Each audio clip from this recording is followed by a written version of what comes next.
Olá, sejam todos bem-vindos. O meu nome é Natália, eu sou psicóloga e pós-graduanda em gênero e sexualidade. E resolvi juntar duas coisas que eu amo muito e trazer aqui pra vocês, que são séries e psicologia. Eu já começo avisando que eu vou trazer muitos spoilers nas séries aqui. Então, se você não assistiu a série que eu tô comentando, ainda tá ali no meio da temporada, tá terminando o episódio, eu não indico você ouvir esse podcast agora. A não ser que você não se importe com spoilers, então pode assistir e comentar aqui depois também. Mas eu indico terminar de assistir a série antes e depois vir ouvir. E já aproveita para me seguir nas redes sociais. Meu Instagram e Facebook é @psicóloga Natália Bruning e Twitter é psinataliab. Nesse episódio eu vou falar sobre Killing Eve. Eu já assisti Killing Eve pelo menos umas 5 vezes, eu acho. A primeira ela foi por curiosidade mesmo. Em abril do ano passado meu Twitter só falava dessa série, então eu resolvi assistir. A segunda vez foi porque eu indiquei a série para minha mãe e acabei assistindo junto com ela de novo. A terceira e a quarta vez foi por pura obsessão, tava obcecada pela série, não vou mentir. E a última foi para poder fazer esse review mesmo. Então, tive que assistir numa perspectiva um pouco diferente, mesmo já conhecendo a história. Tive que lembrar de alguns pontos importantes para trazer para vocês aqui também. Bom, então a série ela possui como protagonista a Eve e a Villanelle. Mas hoje eu vou falar somente da Villanelle. Por mais que eu adoraria falar de cada personagem, eu acho que levaria muito tempo. E eu quero ser um pouco mais objetivo. Porém, em uma outra oportunidade, eu quero fazer uma review só sobre a Eve. Porque eu vejo ela como uma personagem muito mais emblemática do que a Villanelle. Então, aguarde. Bom, o que a gente sabe sobre a Villanelle, então? Oksana Astankova, que é o seu verdadeiro nome, ela nasceu na Rússia e na série tem um momento que é relatado que a mãe dela estava morta e o pai dela tinha problemas com bebidas. Claro que a gente vê depois que isso é outra coisa, não é bem assim que aconteceu a história. Mas o histórico da Villanelle é bem complicado. Ela já foi presa por assassinato. Ela já tinha um histórico de tortura, de destruição à propriedade. E aparentemente ela passou pelo reformatório ainda antes de ser presa. Ficou um pouco confuso para mim a linha do tempo da história da Villanelle e de como ela começou a ser treinada pelos Twelves, que são a organização ali, né, que contratou ela para realizar os assassinatos. E é confuso também em que momento que o Constantin recrutou ela, porque ele diz que ele recrutou ela dentro da prisão após ela assassinar o marido da Ana. Porém, em alguns episódios anteriores, a gente vê que a Nadia, que é uma personagem que já tem um histórico com a Villanelle, ela diz que era para ela ser recrutada, mas a Villanelle se apresentou por Constantin e conseguiu ocupar o cargo.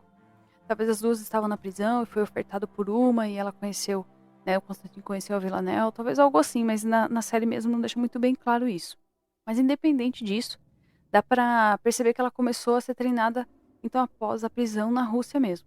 Porém, antes dela ser treinada para ser uma assassina de nível internacional, ela já tinha característica de desvio de personalidade.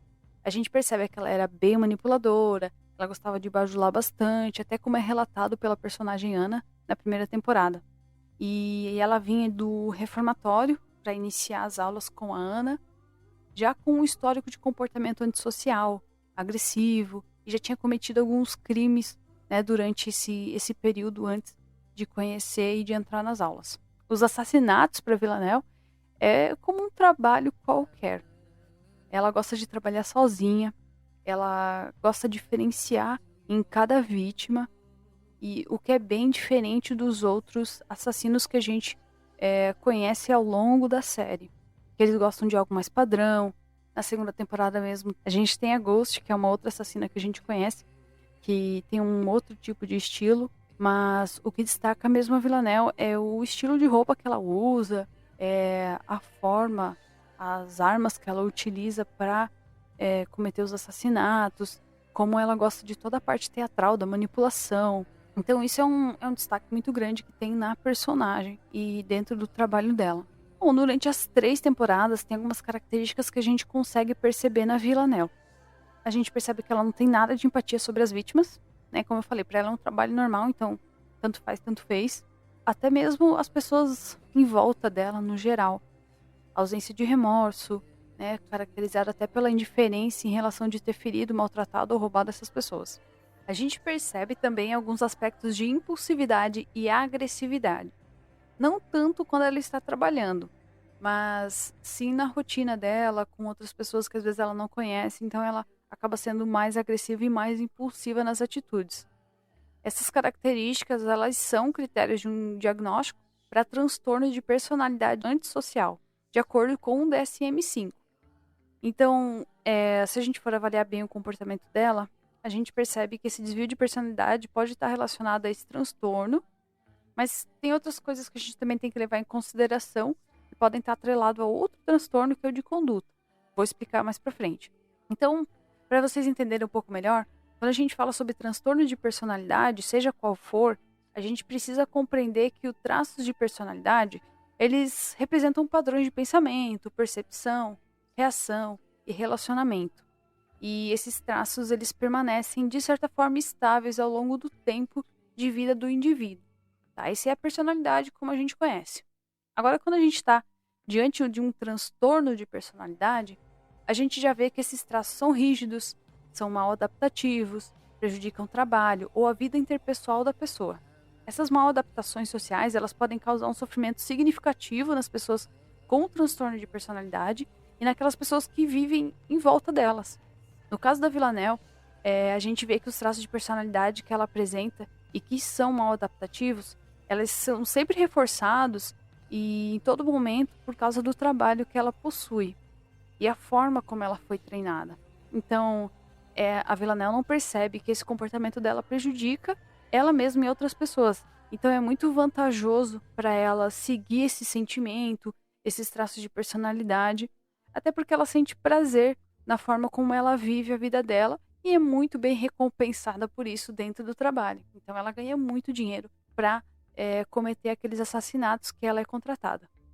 A gente avaliando alguns comportamentos da Villanelle, a gente percebe também que existe essa possibilidade de considerar o transtorno de personalidade antissocial, até porque as pessoas que têm esse transtorno, elas ignoram completamente as normas de comportamento, convívio social, e tomam atitudes sempre muito impulsivas e irresponsáveis. E, com certeza, muitas vezes cometem atos ilegais, desrespeitam e violam os direitos dos outros, né, além da falta do interesse no bem-estar de outras pessoas próximas. Então isso é muito óbvio nos traços de personalidade da Villanelle.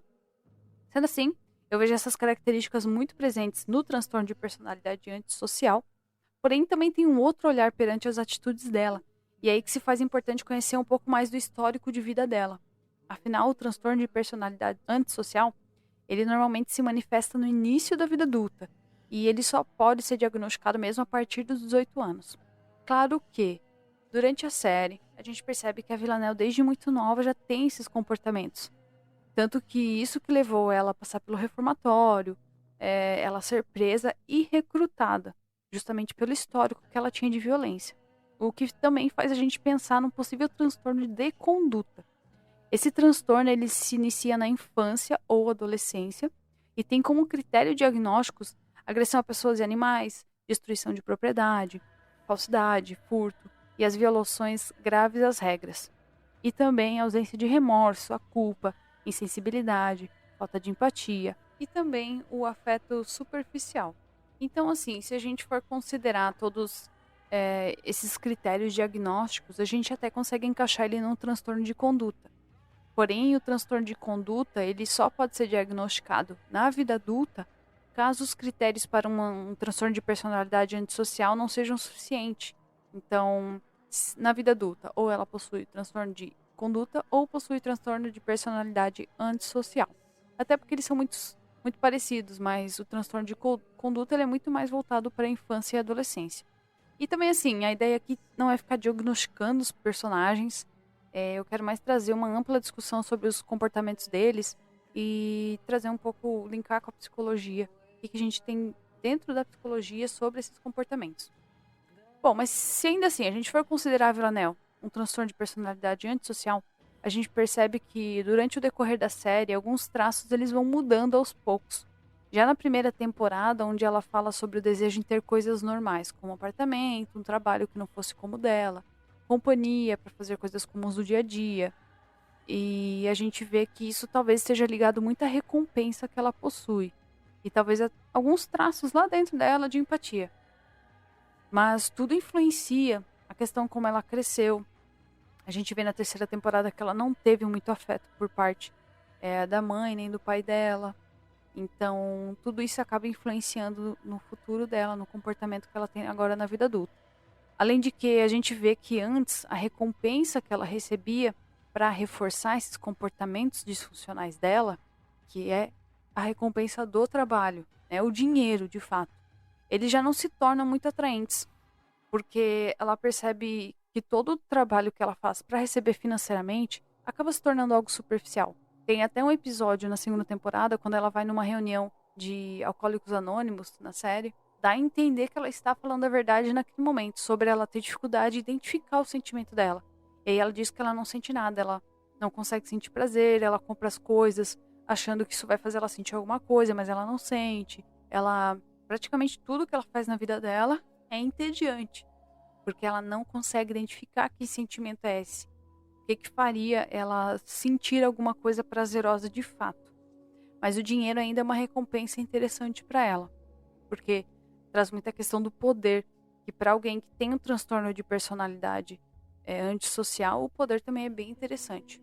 Mas chega um determinado momento que isso já não faz tanto sentido para ela, essa recompensa já não é mais tão recompensa, que é quando entra o relacionamento dela com a Eve.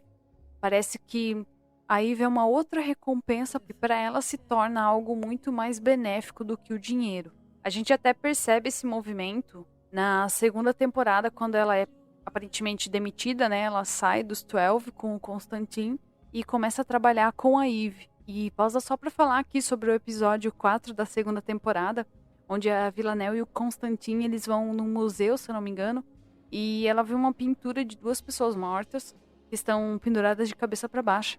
E o comentário dela é o seguinte: eles parecem bacon.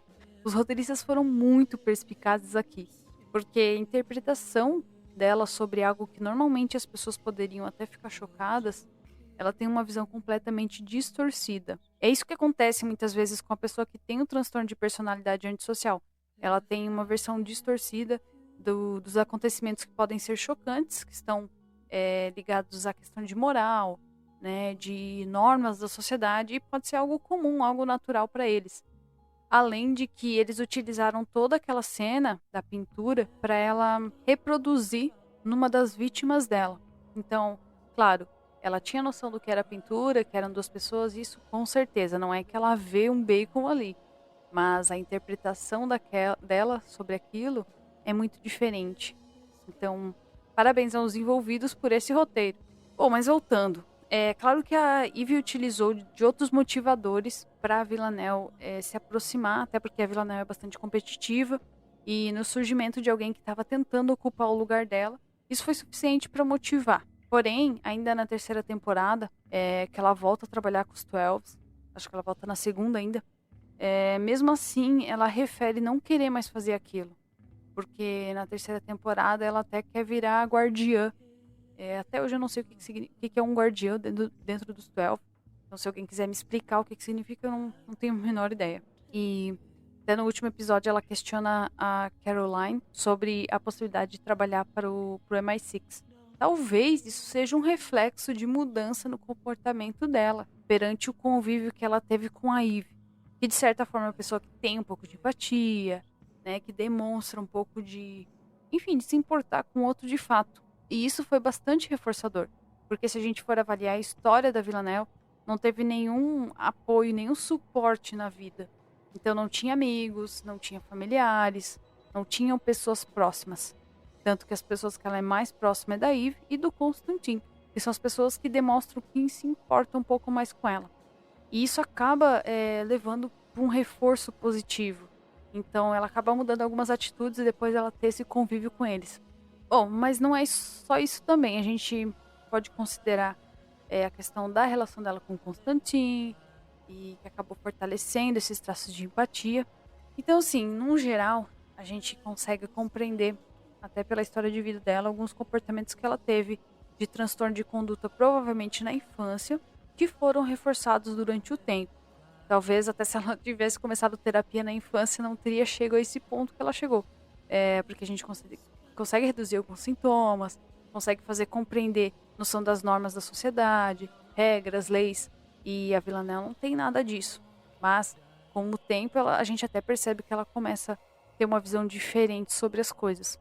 E agora basta a gente aguardar a quarta temporada para ver o que eles vão trazer do futuro da Villanelle, se vai ter ali uma certa redenção da personagem, se vai ter alguma certa mudança, ou se eles querem reafirmar esse papel de psicopata dela. Enfim, não tem empatia nenhuma. Vamos ver o que eles vão trazer. Eu acho que eles fizeram um trabalho muito bom até agora para representar uma pessoa que pode ter um transtorno de personalidade antissocial. Eu acho importante a gente aqui também não causar um certo estereótipo sobre um transtorno de personalidade antissocial. Até porque, por mais que eles reforçam muito esse estereótipo dentro da série, ela é uma serial killer, ela é uma psicopata e tem esse comportamento. E nos faz acreditar que toda pessoa que tem esse transtorno vai se comportar igual. Na verdade, não é assim, muito pelo contrário. Depende muito da história da pessoa, dos pensamentos do indivíduo, da rede de apoio que ele possui. Tudo isso vai depender e vai levar ele a ter um comportamento diferente da Villanelle.